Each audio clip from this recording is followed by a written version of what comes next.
প্রিয় কিশোর, প্রিয় যুবক, আমার জীবনের একটা স্বপ্ন আপনাদের কাছে, আমার আর এই 2 মিনিট কথা, আমার জিন্দিগির একটা স্বপ্ন। আমি আজকে 10 বছর, 2016 সাল থেকে 2025 সাল, 10 বছর আমার একটা মাদ্রাসা, কুমিল্লা ক্যান্টনমেন্ট, ময়নামতি সাহেবের বাজার, এইখানে আমার মাদ্রাসাটা।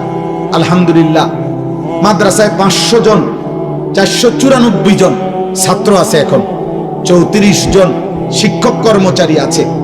হেদায়েতুন্নাহু পর্যন্ত আমাদের কওমি মাদ্রাসার জামাত আছে, নুরানি, নাজেরা, হিফজখানা আছে।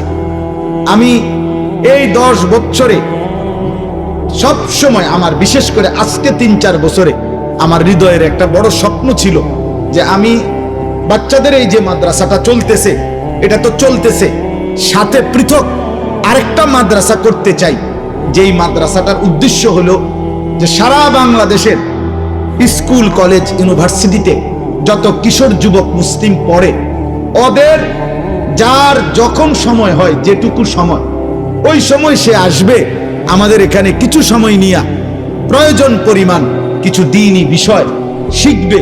ওযু, নামাজ, সূরা, কেরাত, দোয়া, কালাম, রুকু, সেজদা, হোক একটা, হোক 2টা, হোক 1 ঘন্টা, হোক 10 ঘন্টা, যার যখন সুযোগ হয়। এবং অন্যান্য বয়সীও, একেবারে যেই কোনো উচ্চ শিক্ষিত, নিম্ন শিক্ষিত, কুলি, দিন মজুর, ঠেলাওয়ালা, প্রত্যেকেই যেন আসতে পারে।